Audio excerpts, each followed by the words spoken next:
स्वस्ति श्री राधा रमणो विजयते। ओम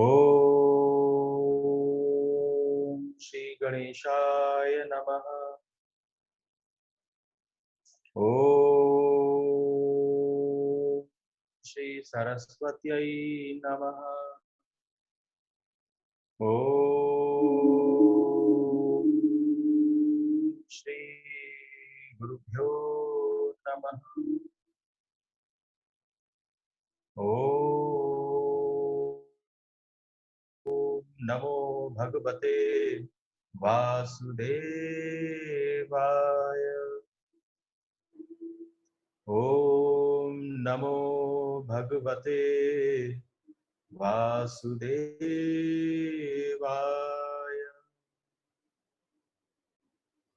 ओम लंबोदरं परमसुंदरं कदंतं रक्तांबरं त्रिनयनं परमं पवित्रम् उद्यदिवाकर करोज्ज्वल कायकान्तं विघ्नेश्वरं सगलविघ्नहरं नमामि। सच्चिदानन्दरूपाय विश्वोत्पत्त्यादिहेतवे तापत्रय विनाशाय श्रीकृष्णाय वयं नुमः। बर्हापीडं नटवरवपुः कर्ण्यो कर्णिकारं बिभ्रद्वासकनककपिशं वैजयन्तीं च मालाम्। रन्ध्रान् वेणोरधरसुधया पूरयन् गोपवृन्दै वृन्दारण्यं स्वपदरमणं प्राविशद्गीतकीर्ति। अहो बकीयं स्तनकालकूटं जिघांसयापाय यदप्यसाध्वी लेभे गतिं धात्र्युचितां ततो अन्यं कं वा दयालुं शरणं व्रजेम। नारायणं नमस्कृत्य नरं चैव नरोत्तमं देवीं सरस्वतीं व्यासं ततो जयमुदीरये। हरेर्नाम हरेर्नाम हरेर्नामैव केवलम् कलौ नास्त्यैव नास्त्यैव नास्त्यैव गतिरन्यथा। कृष्णाय वासुदेवाय हरये परमात्मने प्रणतक्लेशनाशाय गोविन्दाय नमो नमः। हरे कृष्ण कृष्ण कृष्ण हरे हरे हरे राम राम राम हरे हरे। जय जय श्री राधे, जय जय श्री राधे, जय जय श्री राम। आप सबको प्रणाम।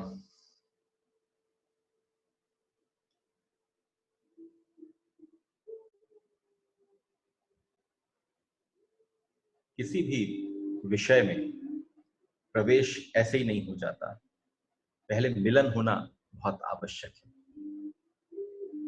और आप समझो कि जब पहली बार एक ऐसा आत्मिक मिलन होता है और जब संत अपनी भाषाओं में बोलते हैं तो मिलन बड़ा सुंदर लगता है। जिस जिस समय पर ब्रज में उद्धव और विदुर के बीच में मिलन हुआ तो उनको संतों ने बहुत ही सुंदर तरीके से वर्णन करा। जहां जहां पर भी मुझे लगता है कि मेरा आपस में मिलना हो रहा हो तो मैं भी बिल्कुल ऐसा ही मानता हूं कि जैसे हमारा मिलना एकदम उद्धव और विदुर की भांति हो रहा। कुछ मैं आपसे सीख रहा हूं, थोड़ा बहुत आप मुझसे श्रवण कर पा रहे हैं, लाभ मेरा ज्यादा है।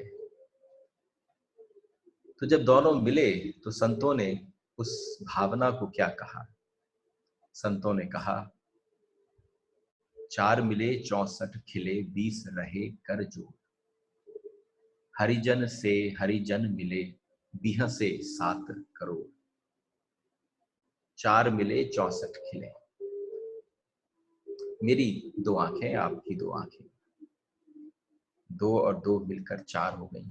4 मिले 64 खिले। मेरे 32 दांत, आपके 32 दांत। एक दूसरे को देखकर जैसे ही मुस्कुराहट, जैसी आनंद आ जाए, तो आप देखिए ना, सबसे सुंदर तरीका किसी से मिलने का, अपरिचित से भी मिलने का जो है, वो आपकी मुस्कुराहट से है। छोटी सी कोई फोटो भी ली जाती है तो कोई व्यक्ति आपसे क्या कहता है? वो आपसे कहता है कि नहीं भाई, थोड़ा सा स्माइल करो, से चीज। तो संतों ने पहले अपने अपने तरीके से बता दिया, अब आप चीज कहते हो। और हमारे संत क्या कहते हैं कि 4 मिले 64 खिले, 20 रहे कर जोड़। मेरी 10 उंगलियां और आपकी 10 उंगलियां, इन 10-10 उंगलियों ने एक दूसरे का अभिवादन कर दिया। और जैसे ही इन 10-10 उंगलियों में आपस में अभिवादन हुआ, तो 4 मिले 64 खिले, 20 रहे कर जोड़। हरिजन से हरिजन मिले। हमने हरिजन शब्द को गलत अर्थ में ले लिया है। हरि का जन, जो केवल हरि का जन है। तो हरिजन से हरिजन मिले, बिह से 7 करोड़। आपको पता है कि हमारे शरीर में, एक शरीर में करीब करीब 3.5 करोड़ छिद्र होते हैं। और इन 3.5 करोड़ छिद्र के साथ जब आत्मिक मिलन होता है, ये एक दूसरे के साथ जो मिलना है, इसको कहा जाता है बिह से 7 करोड़।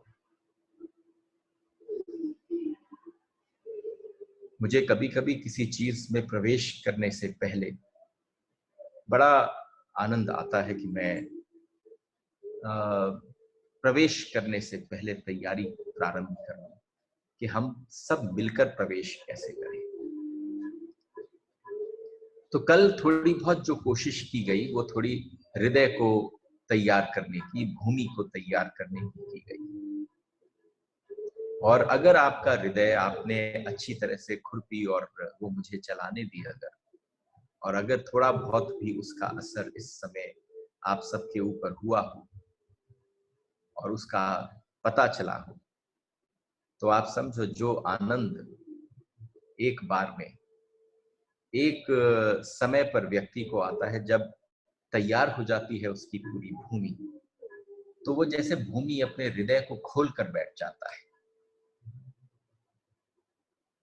जिन लोगों ने, इसमें से कुछ लोग हैं जिन्होंने अभी कुछ पिछले हफ्ते ही हमसे कठोपनिषद की चर्चा सुनी, तो जब कठोपनिषद की चर्चा सुनी, तो मेरा उन सब से निवेदन है कि आप सब के बीच में जो मैंने चर्चा करी, वो थोड़ी बुद्धि की थी। जैसे आपने अपने हाथ में रई ले ली और रई लेकर अपनी बुद्धि को चलाना प्रारंभ कर दिया, तो वो बुद्धि का काम था। यहां बुद्धि नहीं चल सकती। लेकिन एक आपको अंदर की भीतरी बात बताता हूं। मजा इस बात का है कि जब आप इसमें प्रवेश करते हैं, तो आप पाते हैं कि वो आनंद, वो भाव, वो अवस्था जो आपको प्रकट होती है किसी वेदांत के सूत्र को सुनने में, और आपकी बुद्धि की परत खुलती है, तो आप समझना, श्रीमद् भागवत के सूत्र या मधुराष्टकम का प्रवेश कैसा होगा। मधुराष्टकम का प्रवेश बड़ा ही अद्भुत है। यहाँ पर परत नहीं खुलती, यहाँ हृदय भरना प्रारंभ हो जाता है।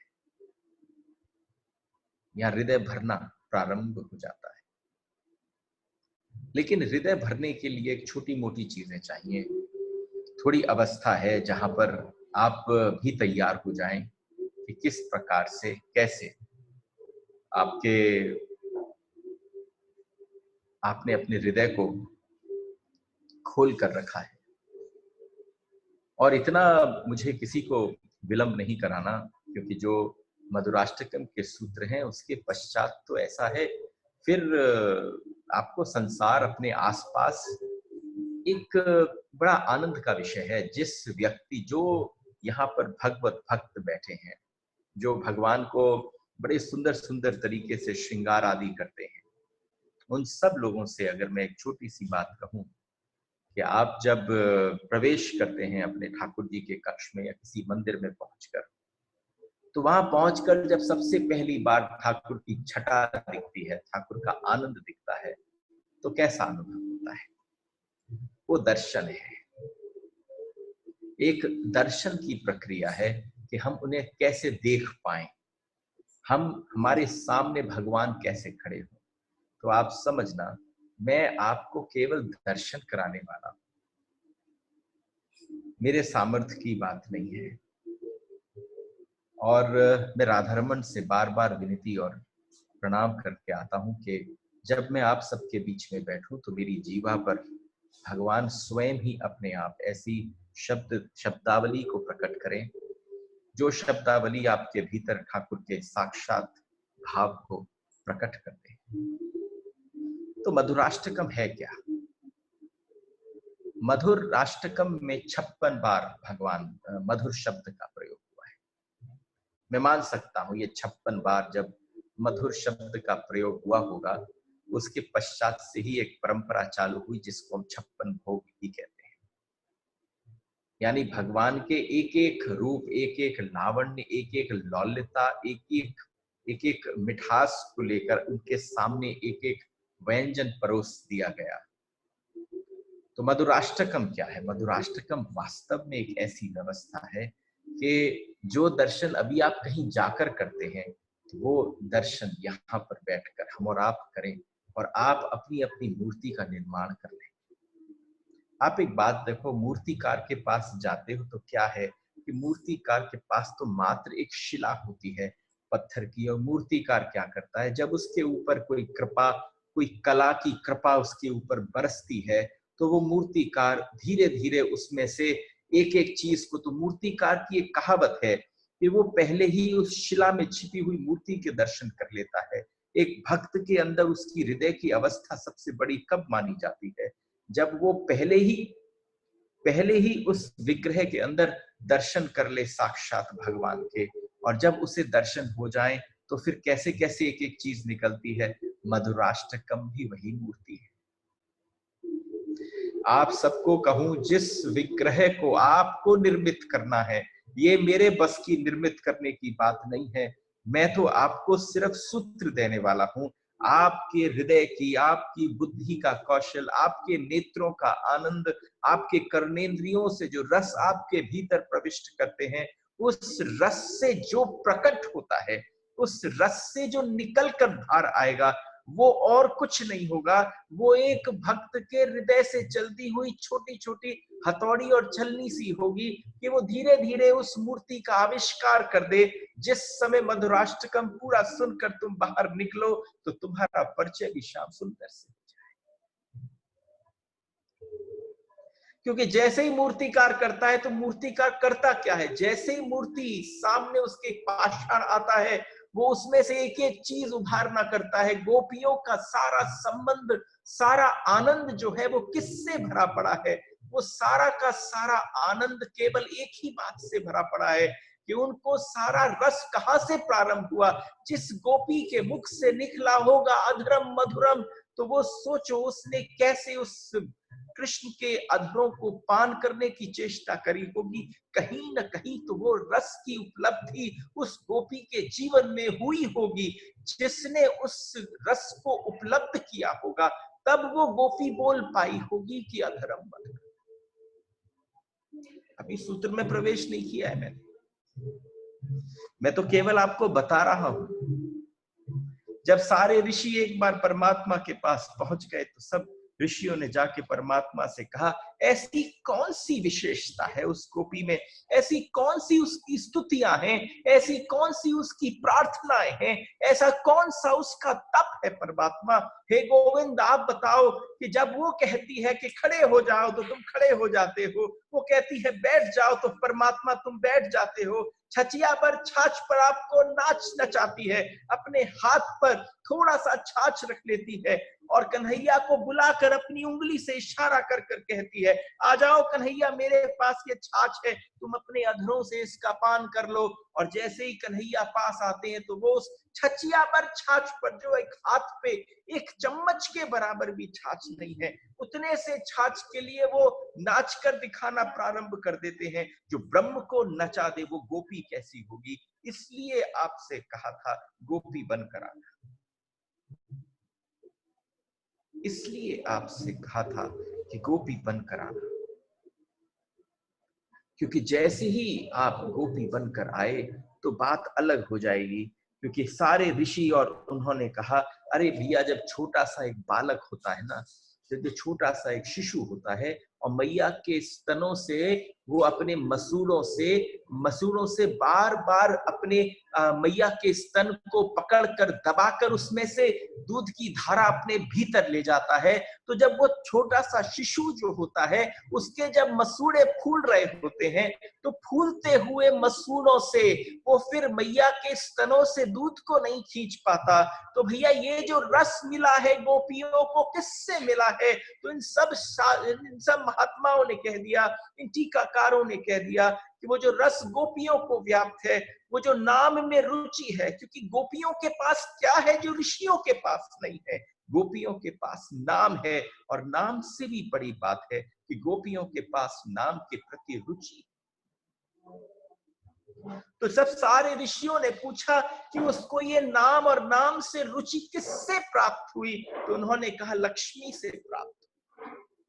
गोपी गीत सुनते हो ना, जयति तेधिकं जन्मना व्रज श्रयत इंदिरा शश्वदत्र ही। किससे प्राप्त हुआ है? कि लक्ष्मी से प्राप्त हुआ है। अरे भैया क्या ब्रज का सिद्धांत है, आपने अभी तक और अलग अलग सिद्धांतों की चर्चा सुनी होगी। यहाँ पर बैठ जाते हैं भगवान, हमारे नारायण भगवान के पास में, और लक्ष्मी जी बैठकर चरण दबाना प्रारंभ कर देती हैं। लक्ष्मी जी जब चरण दबाती हैं तो लोग कहते हैं कि कमाल है, एक नारी को केवल चरण दबाते दिखा। कि उन्होंने कहा नहीं नहीं, तुम अभी सिद्धांत को नहीं समझे।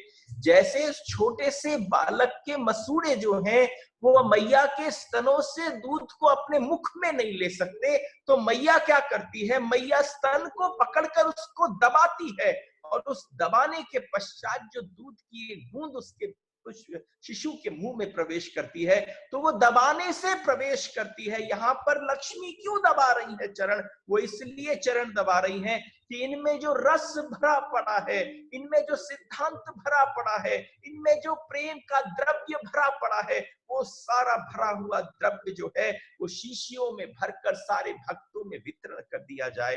तो वो पी चुकी है सारी गोपियां, और जो सिद्धांतों को, रस को, प्रेम को, द्रव्य को जब पान कर लिया है, तो उस पान को करने के पश्चात जो आनंद प्रदान हुआ है वही साक्षात आनंद है। ऐसा है भैया, हमारे साथ क्या गड़बड़ हो गई है? वासना ने हमारे उपासने के मसूड़ों को फुला दिया है।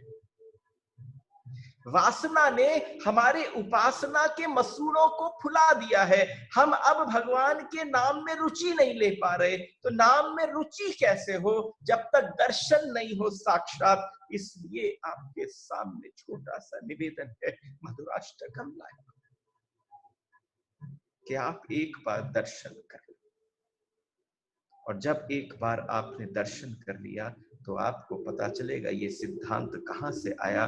तब पता चलेगा कि लक्ष्मी जब पांव दबाती हैं और उनमें से निचुड़ निचुड़ कर जब रस प्रारंभ होता है, तो ये एक आनंद का विषय है। सार क्या है आप समझना, सुनने वाले बहुत हैं यहाँ पर, श्रवण करने वाले बहुत कम होंगे। अगर इस सिद्धांत को श्रवण कर कर स्वीकार कर लिया जाए, आप समझना, श्रवण का तात्पर्य क्या है? संभल जाना, संभल कर श्रवण करना। जब भी कोई चीज आपके पास आती है जो बेहद कीमती होती है, आप उसकी कितनी संभलाहट करते हो। आप समझो, इस जगत की सबसे ज्यादा कीमती वस्तु अगर एकदम आपके समक्ष आ जाए तो क्या होगा? अरे हम जब वृंदावन आते हैं तो हमसे कहा जाता है, कोई कहता है आज मैं महाराज जी एक ही दिवस में 7 मंदिरों के दर्शन कराया, 7 देवालयों के दर्शन कराया। राधा मदन मोहन से प्रारंभ किया, श्याम सुंदर, दामोदर, गोकुलानंद, राधा रमन, गोपीनाथ, राधा गोविंद देव, सारे मंदिरों के दर्शन कराया। लेकिन एक बार समझना, जब राधा रानी कृष्ण का दर्शन करती हैं तो दर्शन कैसा करती हैं कि अगर एक बार श्री राधा रानी के नयन जो है भगवान के चरणारविंद के अग्रभाग के एक नख के ऊपर जिस पे सूर्य की उष्मा पड़ रही है, उसमें से इतना दिव्य तेज प्रकट हो रहा है, जैसे हजारों हजारों सूर्य की रश्मियां उसमें से प्रकट हो रही है। तो राधा रानी जब भगवान के चरणारविंद के उस अंगुष्ठ के नख के ऊपर अपने नयनों को वहीं पर रखती हैं, तो आप समझना उनमें इतना सामर्थ्य नहीं है कि उस सौंदर्य राशि से अपनी निगाहों को चरणों के उस अंगुष्ठ के नख के भाग से उठा सकें। वो वहीं पर बैठ जाती है, क्योंकि उन्हें समस्त ब्रह्मांड के दर्शन भगवान के उस चरणारविंद के अग्रभाग के नख के ऊपर प्रतिष्ठित। और हम जैसे लोग अगर जाकर कहें कि एक दिवस में हमने 7 विग्रहों के दर्शन कर लिए, तो आप समझो वो दर्शन नहीं है। तुम गए, केवल जाकर तुमने भगवान को देख लिया, बस तुम केवल भगवान को देख कर आ गए। एक प्रश्न है, समय बीत रहा है। मुझसे कल किसी ने कहा कि हम मधुराष्टकम में कब प्रवेश करेंगे। अरे भैया,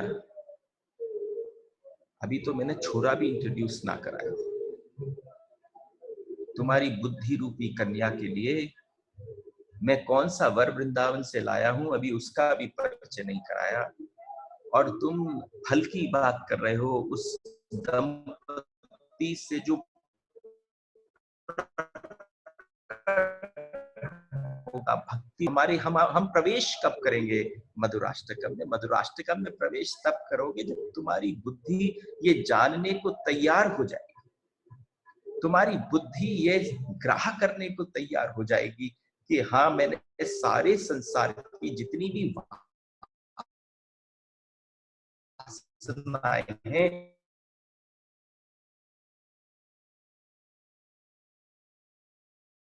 उन सब जगह संलिप्त कर दिया मैं भगवान। जैसे मैंने कहा कि एक गोपी भाव बन जाए, और आपको गोपी भाव बताने के लिए कल व्यवस्था हल्की सी शेयर करी। आज आपको कहूं, आप किसकी कथा सुनने जा रहे हैं? कौन है कृष्ण?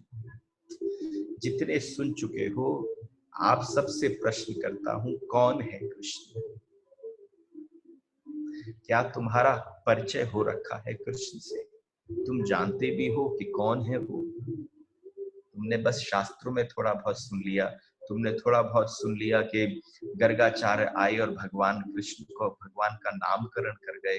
लेकिन आज आपको यहाँ पर प्रारंभ करने से पहले कि एक बार मन में स्थापित हो जाए, श्रीमद् भागवत इसके विषय में क्या कहती है। भागवत कहती है, एते चांश कलह पुंसः कृष्णस्तु भगवान स्वयं। वो कोई आवेश अवतार नहीं है, वो अंश अवतार नहीं है, कलावतार नहीं है। जितने भी आप अवतारों की नाम सुनते हो, चाहे राम, चाहे बुद्ध, चाहे परशुराम, चाहे जितने भी अवतारों को अभी तक आपने सुना, वो अंशावतार हैं, कलावतार हैं, वो आवेश अवतार हैं। लेकिन उनमें से कोई साक्षात परम ब्रह्म नहीं है। श्रीमद् भागवत का प्रथम स्कंद में एक श्लोक आता है जो बोलता है, एते चांश कलह पुंसः कृष्णस्तु भगवान स्वयं। वो स्वयं भगवान ही उतर कर आए हैं, उन्होंने अवतार नहीं लिया है। वो अवतार नहीं लेते हैं, वो जब उतरते हैं तो पूरे उतरते हैं, इसलिए पूर्ण स्वरूप प्रकट होता है, इसलिए साक्षात प्रकट होते हैं। बहुत उत्पात मच रहा था पृथ्वी पर। आप सबकी कर्णेंद्रियां मुझे चाहिए इस समय, क्योंकि जो मैं आपको बताने जा रहा हूं वो आपके जीवन में कृष्ण का परिचय करा देगा। यहाँ पर छोटा सा उद्योग प्रारंभ हुआ। और आप समझना, ये अलग अलग शास्त्रों में से आनंद वृंदावन चंपू, गोपाल चंपू, गर्ग संहिता और अलग अलग हमारे ग्रंथ जितने भी टीकाकार और हमारे बड़े बड़े संतों ने लिखे हैं, उन सबका छोटा छोटा प्रसाद है कि ब्रज में पूरे पृथ्वी लोक में बड़ा उत्पात हो रहा था। कहीं से भगवान के प्रकट होने की कोई सूचना नहीं आ रही थी, और जब कोई सूचना नहीं आई तो भाई कैसे भगवान के आने की पता चलेगी। तो उन्होंने कहा कैसे पता चलेगी, तो यहाँ पर एक गऊ सामने प्रकट होती है, जैसे वो वार्तालाप कर रही हो ऋषियों के साथ। ऋषियों के साथ वार्तालाप में गऊ ने कहा मेरे पीछे पीछे चलो। और यहाँ से एक गऊ ने एक इतना बड़ा उद्योग उठाया, एक गऊ ने उद्योग उठाया कि मैं ले चलती हूँ सबको अपने स्वामी के लोक पर। और वो गऊ निकल पड़ी, पीछे पीछे ऋषि चल पड़े। उस गऊ से कहा कहाँ जाना है। गऊ ने कोई उत्तर नहीं दिया। बड़ा सा उसके गले में एक नाद घंटा लटका था। वो जिस भी स्थान से निकलती, जहां जहां ऋषियों के आश्रम से जाती, ऐसा लगता जैसे उसके घंट, गले में लटका हुआ घंट जो है वो स्वयं में ऋषियों को बता रहा है कि चलो मेरे साथ। ऋषि जो कार्य था उसको उसी समय छोड़कर उठकर निकल पड़ते, सारे के सारे ऋषि निकल पड़ते। जितने ऋषि धीरे धीरे उठते हुए चले, एक समय आया जब उस गैया ने ऐसा अपना तपोबल, इस गैया की शक्ति का हमें कल्पना भी नहीं है। जब उस गऊ के साथ साथ सारे ऋषियों ने, गऊ ने उस ग्रेविटेशन को छोड़ा और लेविटेशन की तरफ प्रस्तुत हुई, तो एकदम उठने लग गई पृथ्वी से। सारे ऋषि उसके साथ पीछे उठने लग गए। और जब धीरे धीरे उठकर प्रारंभ हुआ तो सामने स्वर्गलोक प्रस्तुत हुआ। इंद्र भगवान आ गए अपने सारे, अपनी अप्सरा आदि सब देवताओं के साथ, उसकी आरती उतार कर प्रारंभ किया। और ऐसे जैसे आज्ञा मिल गई हो इंद्र को कि आप भी हमारे पीछे हो लीजिए, तो उस गैया के पीछे इंद्र भी हो लिए। वो एक कैलाश के सामने से निकली तो शिव, पार्वती, गणेश, कार्तिकेय भी सब आरती लेकर उस गैया की खड़ी हो गए। उन सब ने कहा कि भाई गऊ निकल रही है, आओ इसकी भी यहाँ से आरती करते हैं। वहां से आरती कर कर शिव, भोले बाबा, पार्वती भी पीछे हो लिए। वहां से वो ब्रह्मलोक की तरफ पहुंची और ब्रह्मलोक की तरफ पहुंचकर वहां साक्षात ब्रह्मा जी ने उनकी आरती उतारी। वहां से पहुंचकर सबको आश्चर्य हुआ ये गैया सबको कहाँ ले जा रही है। ब्रह्मा बड़े आनंदित हैं। ब्रह्मा सोच रहे हैं कोई बात नहीं है, ये ज्यादा से ज्यादा वैकुंठ लोक तक जाएगी जहां मैं कितनी बार गया हूँ। लेकिन जब वैकुंठ लोक में गैया पहुंची तो वह नारायण लक्ष्मी के साथ खड़े होकर उस गऊ की आरती उतार रहे। और जब कहा तो आज नारायण ने कहा उस गऊ से, गैया मुझे पता है तुम कौन से उद्योग के लिए निकली हो, आज तुम रास्ता प्रशस्त करो, हम तुम्हारे पीछे चलते हैं। एकदम ब्रह्मा की बुद्धि चकरा गई, पूरी सृष्टि का निर्माण कर देते हैं। लेकिन आज समझ नहीं पाए कि नारायण और गैया के बीच में संबंध क्या है, क्या संवाद हो रहा है। और जब उस गैया ने आगे चलना प्रारंभ किया तो कितने कितने लोगों के सामने से होती हुई गई। मैंने आपसे बार बार कहा कि जब भी कोई लीला का दर्शन हो तो अपने नेत्रों से करना कि आपको साक्षात दर्शन हो जाए। जब सामने से गैया का निकलना प्रारंभ हुआ तो जितने जितने बड़े बड़े लोग थे, उनके लोकाधिपति जो थे वो बाहर निकल कर आ गए। उन सब ने आरती करी। नारायण चल रहे हैं, ब्रह्मा चल रहे हैं, भोले बाबा चल रहे हैं, नारद आदि ऋषि चल रहे हैं, और उसके पीछे पीछे भीड़ ऋषियों की चल रही है। सब कीर्तन करते चल रहे हैं, गैया अपने सर हिलाती चल रही है। जिस लोक के पास से निकलती है उस घंट नाद में ऐसा लगता है समस्त लोक के लोकाधिपति बाहर इकट्ठे होकर उसका अभिवादन करते हैं। उसको कहते हैं हमें भी आज्ञा दो, हम आपके साथ पीछे चल पड़े। कोटि कोटि योजन ऊपर की तरफ वह गैया ले गई सबको, जहां कोई और लोक नहीं था। सारा ऐश्वर्य नीचे छूट गया था। जब उस लोक को पहुंची तो वहां पर पहुंचकर गैया ने मुड़कर कहा, हे नारायण अब मैं आगे चलती हूँ, मेरा लोक आ गया है और मेरे लोक के आने में मैं तो प्रवेश कर सकती हूँ, लेकिन आप जैसे आए हो ऐसे प्रवेश नहीं कर सकते। बहुत बड़ा सा चबूतरा था। गैया एकदम वहां से अंतर ध्यान हो गई। और जब खड़े हुए तो पीछे नारायण ने अब उसका यूथ का जो पीछे पूरा का पूरा हुजूम था, ऋषियों का, भक्तों का, देवताओं का, उनसे कहा ये कोई साधारण लोक नहीं है। गैया मुझे गुप्त रूप से बता गई है, क्योंकि उस चबूतरे पर जैसे ही हम पग धरेंगे मैं नारायण नहीं रह जाऊंगा, तुम ब्रह्मा नहीं रह जाओगे, तुम शिव नहीं रह जाओगे। तो ब्रह्मा ने पूछा हम क्या रह जाएंगे। उन्होंने कहा, उस पर रखते ही एक चरण मैं धरता हूं, फिर मुझे देखना क्या होता है। जैसे ही उस चबूतरे पर पहला संस्पर्शित हुआ उनका चरणारविंद नारायण का, तो भगवान नारायण के छाती पर लगा हुआ कौस्तुभ मणि जो है वो उछलता हुआ बाहर निकल गया। उनके गले से वैजंती माला लुप्त हो गई। जितना उन्होंने सोने, आभूषण, श्रृंगार, मुकुट आदि जो भी कुछ धारण कर रखा था, शरीर पर उनके जितने भी चिन्ह थे, वो सारे के सारे चिन्ह बीच में गायब होते चले गए। एक भी चिन्ह उनके शरीर पर नहीं बचा। केवल जो एकमात्र वस्त्र को बैठे हुए थे, उसको लेकर वो खड़े हो गए, हाथ जोड़ा, सबकी तरफ कहा, ये माधुर्य लोक है, यहाँ पर ऐश्वर्य के साथ प्रवेश नहीं हो सकता। ये मधुराष्टकम की कथा है। आप इसमें ऐश्वर्य के साथ प्रवेश नहीं कर सकते।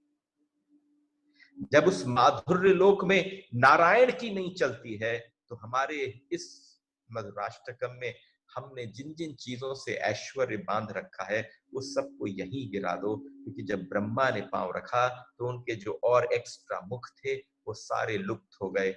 जब शिव ने रखा, तो उनका डमरू, उनका त्रिशूल और उनके पूरे शरीर पर लिपटी हुई जो भस्मों की राख के कण कण थे, वो भी सब गायब हो गए। जब ऋषियों ने रखा, तो उनके माथे पर जितने भी तिलक आदि लगे थे, संप्रदाय विशेषों के लगे थे, वो सारे लुप्त हो गए। जिनके गले में कंठी माला आदि कुछ भी थी, रुद्राक्ष था, वो सब लुप्त हो गया। वो सब ऐसे खड़े रह गए जैसे कि कोई साधारण हो। अब ब्रह्मा जी नारायण का संग न छोड़े, पीछे पीछे चले। आज तक मैं तो सोचता था सब कुछ आपकी वजह से प्राप्त हुआ, सब कुछ आप हो, लेकिन नारायण अब उत्तर न दे। नारायण ने मौन रख दिया, सीढ़ियां चढ़ते चले गए, माधुर्य लोक की सीढ़ियां। देखो, ऐश्वर्य लोक में लोग समझते हैं सीढ़ियां चढ़ते हैं। जब ऐश्वर्य छूट जाता है, तो जीवन में जो सीढ़ियां प्रारंभ होती हैं, वो माधुर्य लोक के लिए होती हैं, मधुरता बढ़ाने के लिए होती हैं। जब एक बहुत बड़े से स्थान चबूतरे पर बैठे, तो एक ऐसा दृश्य था। आप सबसे मेरा निवेदन है कि अगर इस पल, इस क्षण आप दर्शन कर पाओ, मैं आपको कौन से लोक ले आया हूं? मैं आपको गौलोक ले आया हूं। और गौलोक में एक चबूतरे पर खड़े होकर, सबसे बड़े वाले चबूतरे पर खड़े होकर, जैसे ही सामने दिखा तो कुछ न दिखा। ब्रह्मा जी ने कहा, यहाँ पर कुछ दिखता नहीं। उन्होंने कहा, रुक जाओ, अभी अभी सारी गैया आई होंगी विचरण कर कर, उनके खुरों से उठती हुई गौलोक की रज उड़ गई होगी आसमान तक। उसने बादलों तक को ढक दिया, उसने यहाँ के सारे आनंद को ढक दिया। अरे ब्रज में तुम आज से 50 साल पहले भी अगर आते, तो तुम्हें पता चलता, हमारे पिता, हमारे बाबा हमको बताते कि जब लोग ब्रज में आते थे, तो किसी घर में प्रवेश करने से पहले ब्रज का जो आनंद, उसकी रज थी, वो रज का चूर्ण जो था, उससे स्नान हो जाता था। रोम रोम में तुम पवित्र और पुनीत होकर प्रवेश करते थे। आज गौलोक भी बिल्कुल ऐसा है जैसे रज उड़ रही है। धीरे देर वहां पर बैठे, कीर्तन चलता रहा। नारायण हाथ जोड़कर खड़े हैं कि धीरे धीरे वो रज नीचे उतर रही है।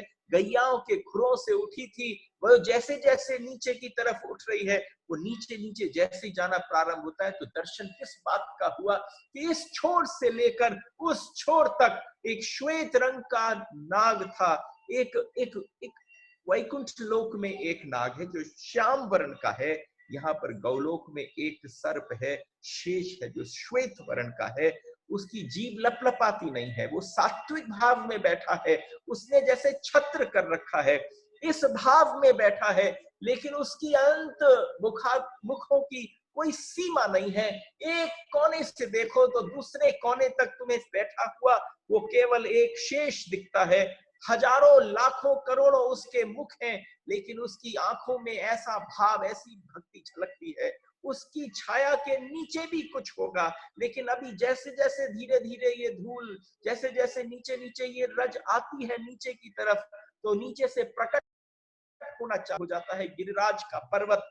यानी छत्र कर रखा है उस शेष ने गिरिराज के ऊपर। और जब नीचे नीचे गिरिराज से आनी चालू होती है वो रज, तो गिरिराज के चारों तरफ केवल एक भी महल नहीं, एक भी स्थान नहीं जिसको ये कहें कि यहाँ पर परमात्मा वास करते हैं। कहाँ वास करते होंगे? तो चारों तरफ देखा तो सिर्फ गैया ही गैया थी, और उन गैयाओं के बीच में थोड़े थोड़े गोप बालक भी थे। और जब पूरी तरह से थम गई, तब हमारे नारायण ने कहा, आओ इस रज को उठाकर अपने मस्तक पर धारण कर लें।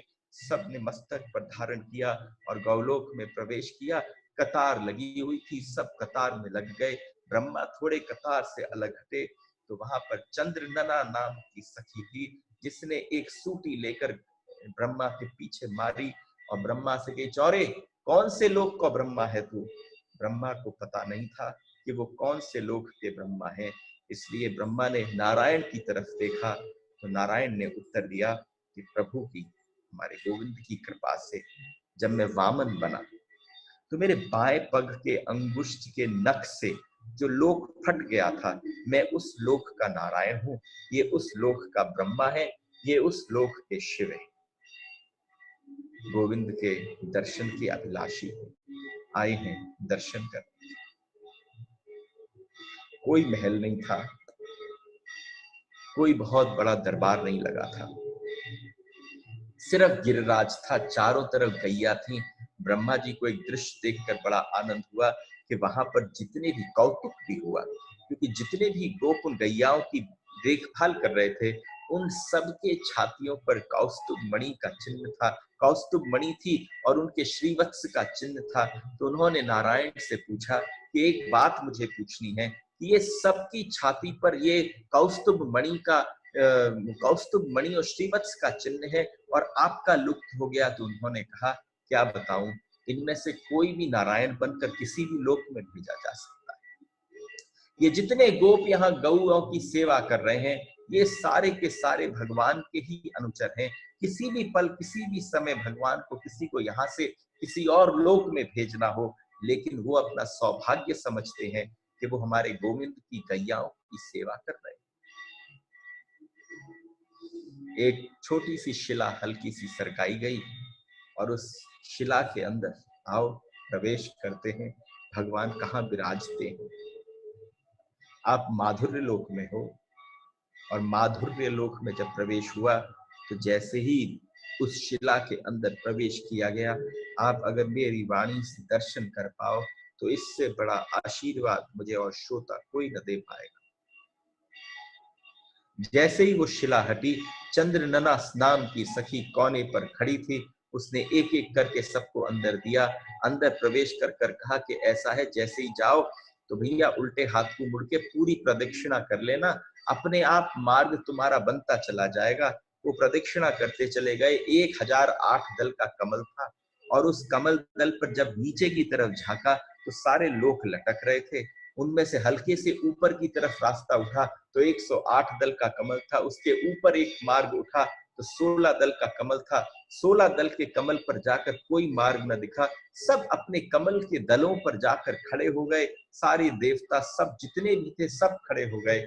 वहां 16 दल के पास पहली बार उस गऊ का दर्शन हुआ जो नीचे से सबको लेकर आई थी। तो ब्रह्मा जी ने कहा, अरे वही तो गैया थी जो हमको लेके आई थी, वो हमसे पहले यहाँ पहुंच गई। तो ब्रह्मा जी से नारायण भगवान ने कहा, थोड़ी देर रुक जाओ, अभी साक्षात भगवान हमारे बीच में प्रकट होंगे। अब चंदो सबों को दिव्यम ददामिते चक्षु देते थे, दिव्य दृष्टि देते थे। आज उन नारायण को खुद दिव्य दृष्टि की आकांक्षा है कि मेरे आंख जो है वो दर्शन नहीं कर पाएगी। एकदम ऐसा अद्भुत भाव हुआ जब सबके अंदर लालसा जागृति उठने लगी, एकदम कौस्तुभ मणियों का सिंहासन प्रकट हुआ और उसमें बाल अवस्था, किशोर अवस्था में भगवान कृष्ण अपने बाएं हाथ को राधा रानी के कंधे पर रखकर प्रकट हुए। वो कौस्तुभ मणियों के सिंहासन पर विराजमान थे। उन्होंने नारायण से बोला, और नारायण बताओ कैसे आना हुआ? तो नारायण ने हाथ जोड़कर कहा, भगवान अब तक सब मानते थे कि सारी सृष्टि मुझसे चलती है, लेकिन आपको क्या बताऊं, मैं पूरा का पूरा आपकी वजह से चलता हूं। इस बार मेरी बड़ी इच्छा है, मैं आप अवतार में अंश अवतार, कला अवतार, आवेश अवतार लेना नहीं चाहता। मेरा एक विनय निवेदन है, विनम्र निवेदन है कि इस बार आप ही आ जाओ। तो मेरे भगवान, मेरे गोविंद ने राधा रानी की तरफ हल्का सा टेढ़ा होकर देखा, क्यों चलोगी पृथ्वी लोक? तो हमारी राधा रानी ने मना कर दिया। राधा रानी ने मना कर दिया। राधा रानी ने मना कर कर श्री कृष्ण से कहा, मैं नहीं जाऊंगी उस लोक जहां नहीं यमुना, जहां नहीं यमुना, जहां नहीं गिरिराज, और जहां नहीं हमारे गौलोक की रज। तो उसी समय मेरे गोविंद ने अपने हृदय में से एक टुकड़ा प्रकट किया। अपने हृदय की तरफ देखा, हृदय में से एक छोटा सा टुकड़ा आया, हवा में बिल्कुल तैरता हुआ सा था। उसको ऐसा लगा जैसे कमल के दलों ने अपने हाथ में पकड़ रखा हो। एकदम ब्रह्मा की उत्सुकता बढ़ गई। उसी समय नारायण आगे आ गए, भोले बाबा भी उठ गए, पीछे से नारायण नारायण करते हुए नारद जी भी झांकने लगे। सारे ऋषियों ने उस कौस्तुभ मणि के सिंहासन को चारों तरफ से घेर लिया और उन्होंने कहा, ये मेरे दिल का टुकड़ा है। नीचे आवाज दी, हे पृथ्वी ऊपर आ जाओ। पृथ्वी नीचे से, सारे लोग लटक रहे थे गिरिराज जी के नीचे, उनमें से पृथ्वी ऊपर आ गई और ऊपर आकर पृथ्वी से कहा, मैं अपने हृदय के एक छोटे से टुकड़े को तेरे ऊपर भेज रहा हूं, गड्ढा कर ले। वो छोटा सा टुकड़ा और कोई नहीं है, वो साक्षात ब्रज है, वही ब्रज मंडल है। वो छोटा सा टुकड़ा जो भगवान के हृदय से प्रकट हुआ था, वही 84 कोस का ब्रजमंडल बन गया। और वहां पर उन्होंने राधा रानी से कहा, तुमने कहा नहीं जाओगी, लेकिन एक बात सुनो, वो जो बीच में तुम्हें पर्वत दिखता है, अर्धचंद्राकार दिखता है, वह हमारा गिरिराज है। उसके पीछे जो एक पर्वत है, वो आपका धाम होगा, जिसको हम बरसाना कहेंगे। उसके पीछे मेरो गांव होगो, पाए हम नंदगाम कहेंगे। और नीचे से उठाकर गौलोक की रज को उठाया, उस रज को उठाकर उस हृदय के टुकड़े के ऊपर छोड़ दिया। और जब छोड़ा तो कहा, ये गई इसमें गौलोक की रज, और जो ये नीली धारा बह रही है, ये नीली धारा और कुछ नहीं है, ये नीली धारा साक्षात यमुना है। एक बार पुनः श्री कृष्ण ने पूछा राधा रानी से, चलोगी ब्रज में? तो वहां पर माधुर लोक में आनंद की ध्वनि उठ पड़ी। क्यों? क्योंकि राधा रानी ने कहा, जब मेरी तीनों वांछाएं पूरी हो गई तो मैं ब्रज चलने को तैयार हूं। पृथ्वी को कह दिया, जाओ अब मेरी व्यवस्था करो, मैं अपने दिल के टुकड़े को भेज रहा हूं, आप समझो। जब वहां से किया तो भगवान ने सारी लीला की रचना कर। मधुराष्टकम में प्रवेश बिना कृष्ण के परिचय के नहीं हो सकता। आप बिना कृष्ण के परिचय के मधुराष्टकम में प्रवेश कर ही कैसे? संभव ही नहीं है। आप समझो, हम में से कितने लोग हैं जो ब्रज आते हैं? कोई छठीगरा से आता है, कोई नए एक्सप्रेसवे से आता है, कोई आगरा से आता है, कोई अलीगढ़ से आता है। चारों दिशाओं से और ब्रज के मार्ग हैं अलग अलग, जहां जहां से हम ब्रज पहुंचते हैं। जब ब्रज पहुंचते हैं तो हम कैसे सड़क को, धरती को रौंदते हुए अपनी गाड़ी से प्रवेश करते हैं। लेकिन एक बार अगर कल्पना हो जाए कि जिस ब्रज में प्रवेश किया, तो उस समय पर ऋषि कैसे करते थे, उनके शरीर के अंदर रोमांच हो जाता था। जब भोले बाबा उतर कर आए कृष्ण के जन्म के पश्चात, तो भस्म लपेटे थे। उनको भी पता था कि मैं ब्रज में ऐसे प्रवेश नहीं कर सकता, तो उन्होंने अपने भस्म को लपेटे हुए को, अपने आप को ब्रज की रज में लौटना प्रारंभ कर दिया था। इसलिए मैंने आपसे कहा था, ये बुद्धि का विषय नहीं है, ये सारा विषय आपके हृदय का है। तो ये पता चल जाए कि कृष्ण कौन है, कृष्ण वास्तविक कौन है, ये कृष्ण है। और इस कृष्ण को दे कौन सकता है? इस कृष्ण को केवल वही दे सकता है जिसके पास नाम है, जिसके पास नाम में रुचि है, जिसके पास कृष्ण है। जब उद्धव ब्रज गए तो वहां जाकर वो ढूंढने लगे कि सारी गोपियों को पल पल, क्षण क्षण, हर जगह पर कृष्ण कृष्ण कृष्ण कृष्ण कृष्ण कृष्ण ही दिखते हैं। तो मैं ये जानना चाहता हूं, कृष्ण आखिर कहाँ है? आप समझ लेना, कृष्ण कहीं पर भी नहीं है। कृष्ण अगर आपकी भावना में नहीं है, कृष्ण कहीं पर भी नहीं है। कृष्ण अगर आपकी आंखों में नहीं है, कृष्ण कहीं पर भी नहीं है। कृष्ण अगर आपके कंठ में नहीं है, और भूल जाओ सारी अवस्था, कृष्ण किसी मंदिर में भी नहीं है अगर कृष्ण इस मंदिर में नहीं। ये भी एक मंदिर है, इसमें संग लेकर चलो। तो क्या कहा, गोकुल में ठकुरानी घाट पर बैठे हैं श्रीमद वल्लभाचार्य। यमुना की कलकल्लोलीय वंदनीय जो धारा बह रही है उसका दर्शन कर रहे हैं, और उसका दर्शन करते करते एकदम जैसे सामने उनके कुछ हो भी ना, सिर्फ रज में बैठे हों, और उस रज में बैठे देखो ये मेरी, जैसा भगवान मुझे दर्शन दे, जैसा मेरी अल्प बुद्धि में इस पल इस क्षण मधुराष्टकम का दर्शन उतरे, वैसा ही आपके आगे परोस सकता, जैसा इस पल आवे भाव, क्योंकि मधुराष्टकम में प्रवेश है। तो यहाँ पर मधुराष्टकम के जो रचयिता हैं श्रीमद वल्लभाचार्य बैठे हैं, और एकदम उनको ऐसा आभास हुआ, एकदम साक्षात दर्शन हुआ। उन्होंने हल्का सा मुड़कर देखा तो बीच में किसी वृक्ष के ऊपर भगवान कृष्ण खड़े हैं, और खड़े होकर चारों तरफ गोपियां हैं।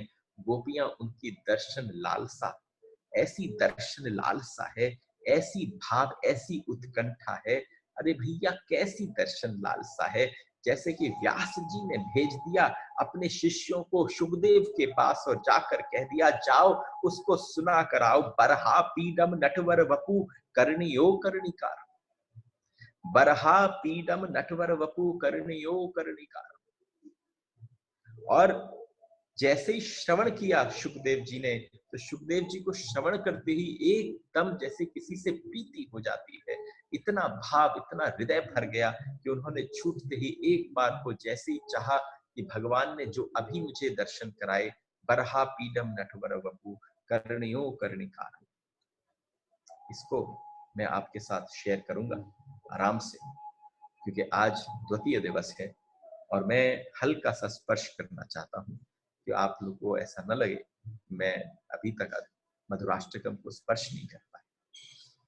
तो जैसे ही कहा कि बरहा पीडम नटवर वपु कर्णियो कर्णिकार, अपने मस्तक पर मयूर पिच्छ धारण करते हुए, लोक पावन की कीर्ति का गान करते हुए सारे गोप उनके पीछे चल रहे हैं। और भगवान का आनंद कैसा है कि एक पीला कनेर का फूल इस कान पर है और एक पीला फूल इस कान पर है, हल्की सी झटक मारते हैं तो एक फूल उड़ता हुआ जाता है, वो इस वाले कान पे अटकता है, जब तक इसको हल्का सा करते हैं तो ऊपर में दोनों फूल मिलते हैं और अपने दोनों दोनों कान बदल लेते हैं। नट कौन है? एक होता है नट नाचने वाला, एक होता है नटवर नचाने वाला, एक होता है नटवर नटराज जिसको हम साक्षात शिव कहते हैं, लेकिन शिव को भी जो नचाने वाला है उसको क्या कहते हैं? बरहा पीडम नटवर वपु, वो है वपु। देखो कभी कभी हमारी संस्कृत भाषा के कुछ श्लोक बड़े प्यारे से हैं, जिनको आप कहो जैसे मधुराष्टकम में सुरों की जरूरत नहीं है, कोई कहे कि बहुत मेलोडी की आवश्यकता है, तो उतनी मेलोडी की आवश्यकता नहीं है। एक श्लोक है, अंगना मंगना मंतरो माधवो माधवम माधवम चांतरेणांगना इत्थमा कल्पितो मंडले मध्यग संजगौ वेणुना देवकी नंदना। हो अंगना मंगना, यानी भगवान मग्न होकर आनंद से जैसे रास कर रहे हों, और उस रास के अंदर जो आनंद आ रहा है, यहाँ पर जब सुखदेव जी ने दर्शन करे तो लालसा बढ़ गई पाने के लिए। तो आप समझो जिस जिसने देखा, आज जब उद्धव जी ब्रज पहुंचे और उन्होंने कहा कृष्ण को ढूंढूं, ये गोपियां जिस कृष्ण को ढूंढती हैं वो कृष्ण कहाँ है, वो कृष्ण कहाँ है, वो कृष्ण कहाँ है, लेकिन जब देखा कि ऐसे उनको मिल नहीं रहा, तो आज उन्होंने देखा कि उन सारी गोपियों की कंचुकियों के भीतर हृदय के स्थान पर छिपा बैठा जो है वो कृष्ण है। कंचुकी का क्या मतलब है? कंचुकी का मतलब है ब्लाउज। आज जब पता चला उन सारी गोपियों के कंचुकियों के भीतर, उनके आंचल के भीतर, जो आंचल संभाले संभाले डोल रही है, वो आंचल अपनी लाज के लिए नहीं संभाल रही है, वो साक्षात जो आंचल संभला हुआ है, वो आंचल केवल इसलिए संभला हुआ है क्योंकि उसके भीतर कृष्ण छिपा बैठा है। तब वो गोपी बोल सकती है, तब श्रीमद् वल्लभाचार्य जैसा कोई संत उसको श्रवण कर सकता है। लेकिन श्री वल्लभाचार्य ने इसकी रचना करी, जो उनको सुनाई दिया, लेकिन बोला किसके लिए? कृष्ण के लिए। और बोला क्या? अधरम मधुरम वदनम मधुरम नयनम मधुरम हसितम मधुरम। अधरम मधुरम वदनम मधुरम नयनम मधुरम हसितम मधुरम। क्या है अधरम मधुरम? आ जाओ, चारों जगह से इकट्ठे होके आ जाओ दर्शन कराने के लिए। ये रस कहां से है? ये रस भीतर हृदय से जो दर्शन कर कर कर सुख और आनंद व्याप्त है, वहां से सबसे पहली बार जिसकी लालसा प्रत्येक गोपी करती है। जब श्रीमद् वल्लभाचार्य ने लिखा और एक गोपी बैठकर भगवान की रूप माधुरी का पान कर रही थी, उस पान करते हुए कृष्ण के स्वरूप को देखते हुए उसके मुंह से एकदम निकल पड़ा, यानी उसकी दृष्टि कहीं और नहीं थी। उसकी दृष्टि उस समय न आंख पर थी, न टीका पर थी, न बेसर पर थी, न जो यहाँ हीरा है उस पर थी, कहीं नहीं थी उस श्रृंगार में। उसकी सारी दृष्टि केवल अधर पर थी। अधर का अर्थ क्या है? अधर के बहुत सारे अर्थ हैं। अगर आप कोई डिक्शनरी उठा लो, शब्दकोश उठाओ, तो आपको अधर का अर्थ पता चलेगा, होठ। आपको पता चलेगा कि इन लिप्स को, इन अधर को, इन होठों को अधर कहते हैं। लेकिन पूछा गया कि गोपी ने ये क्यों कहा कि अधरम मधुरम? इसलिए कहा कि जो अधरम मधुरम में जो नीचे वाला होठ है, जो थोड़ा मोटा वाला होठ है, वो जो थोड़ा गीला रहता है, वो जो थोड़ा रसीला है, उस वाले होठ को वो गोपी कह सकी। उस वाले होठ के ऊपर जिस गोपी ने उससे अमृत का, मधुरता का पान किया होगा, जिसको पता चला होगा कि वो होठ मीठा है, जिसने दूर से देखा हो उसको पता नहीं चल सकता, जिसने उसको भोग लिया हो उसको पता चल सकता है। तो किस गोपी को सबसे पहले पता चला? कि जैसे ही हमारी मैया ने, जैसे ही हमारे ठाकुर ने साक्षात अधरम मधुरम किया होगा, जब वो मैया की गोदी में आए होंगे पहली बार जब जन्म हुआ होगा और मैया ने देखा होगा, तो मैया ने छूटते ही अपने लाला को लेकर उसके यथेष्ट चुम्बन किया होगा। और जब हमारी यशोदा मैया ने अपने लाला के मुखारविंद को यथेष्ट चूमा होगा, और उस चूमे हुए उस भाव को जैसे ही अधरों पर जाकर उनके अधर टकराए होंगे, तो उनको जीवन में जो परम निधि सुनिधि प्राप्त हुई होगी, उस निधि को उन्होंने अनुभव किया होगा। वो निधि होगी अधरम मधुरम। वो निधि थी अधरम मधुरम। और उसके पश्चात जब सारे ब्रज में ब्रजांगनाओं को पता चल गया और सारी ब्रजांगनाएं आने लगी, तो आपने कभी कोशिश करी कि जिस समय पर पहली बार जब कोई शिशु आता है तो उसके होठ कैसे होते हैं? उसके नीचे के होठ रसीले होते हैं, उसमें से भीतर का लार टपक रही होती है। और जब लार टपक रही होती है तो लार थोड़ी हमारी जैसी थूक जैसी नहीं होती। वो लार कैसी होती है? बड़ी लिबलिबी होती है। वो जाकर कहीं होठों के नीचे यहाँ पहुंचकर रुक जाती है, और सूर्य की जब उष्मा उस पर पड़ती है, तो सूर्य की उष्मा को यहाँ पड़ते हुए देखकर जैसे ही इस स्थान पर देखा, तो ऐसा लगा जैसे सूर्य साक्षात भगवान कृष्ण के होठ के नीचे आकर टिक गया हो। दौड़ती हुई सारी गोपियां गई, उनमें से एक गोपी ने अपनी ये उंगलियां के ऊपर जैसे ही उसको छुआ, वो पूरा का पूरा लार इस उंगली पे आ गया, और उसने उस उंगली को लिया और चूस लिया। वो गोपी कह सकी अधरम मधुरम। वो गोपी कह सकी अधरम मधुरम। और जब उसने उस अधर के रस को पान कर कर आनंद पा लिया, तब उस गोपी के उन्माद की, उसकी आनंद की कोई सीमा न रही। वहां पर लग गई लाइन। जो जो गोपी आई, जैसे बंगाल में जाओ तो क्या करते हैं कि किसी को प्यार करना हो तो आपके दोनों होठ को उंगली से पकड़कर हिलाकर अपने होठों से स्पर्श कर लेते हैं। यहाँ सारी गोपियों ने पकड़ लिए उनके छोटे छोटे अधरों को और पकड़कर अपने हाथों से अपने अधरों के ऊपर स्पर्श किया, तो प्रत्येक गोपी कह पाई अधरम मधुरम। प्रत्येक गोपी कह पाई अधरम मधुरम। लेकिन जैसे ही वहां से प्रारंभ हुए तो यहाँ पर नंद बाबा के पास पहुंचे। नंद बाबा अपने बालक के बार बार नेक लार टपक रही है, अपने हाथ से बाय साफ कर दें। कोई साफे की जरूरत नहीं, कोई कपड़े की जरूरत नहीं, ये ब्रज का भाव है। बाप ले अपने बाबा में बार बार हाथ पहुंच दें।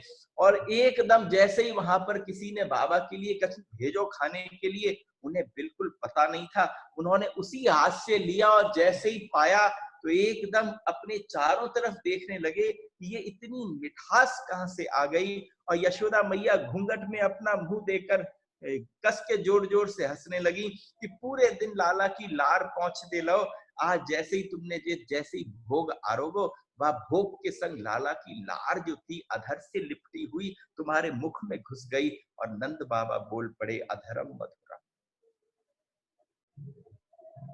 अब जिस पृथ्वी को बोला था पृथ्वी प्रकट हो जा, उसने कहा भगवान मुझसे क्या हुआ, आपने जैसा कहा वैसा मैंने गड्ढा कर दिया। आपसे एक विनती करती हूँ, आपसे एक विनती करती हूँ कि ये अधर की रस का धारा मुझे भी पिलाइए। अधर सुधा क्या है, अरे अधरों से तो बहती है। जब हमारी गैयाओं ने सुना तो उन्होंने जिसको सुना जो अधरों से होकर निकली थी वो मुरली थी। हमारी प्रकृति ने सुना और सबने सुना, इसकी चर्चा आई।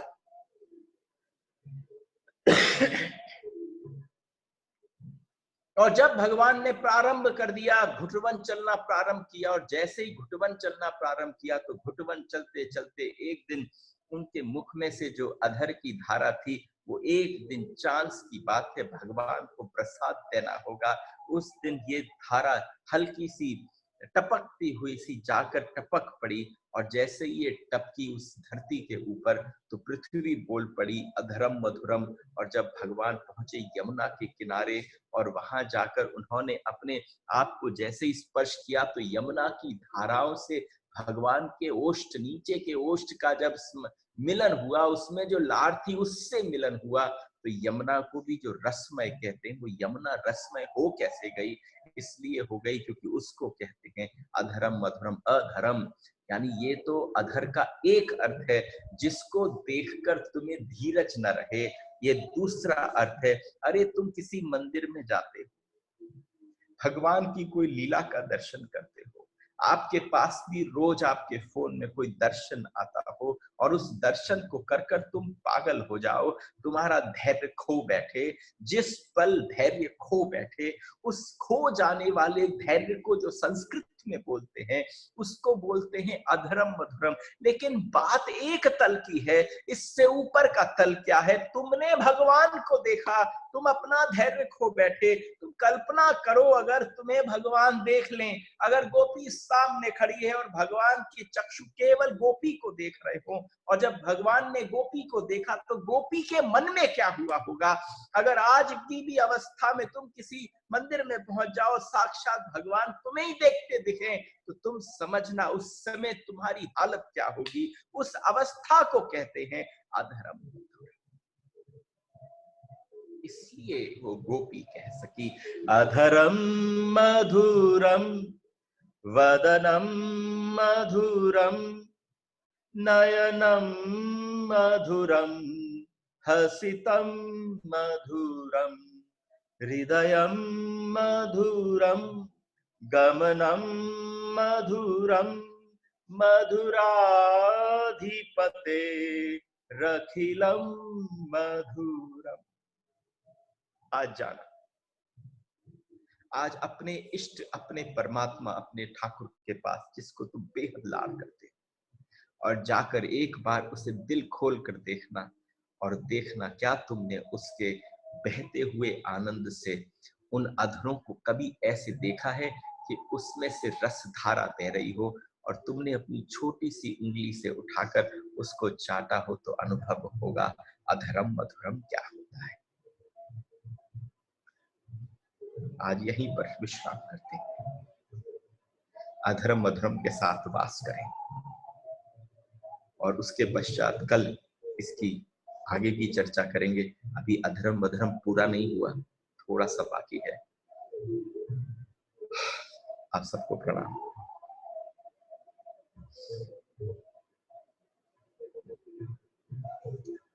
चलें।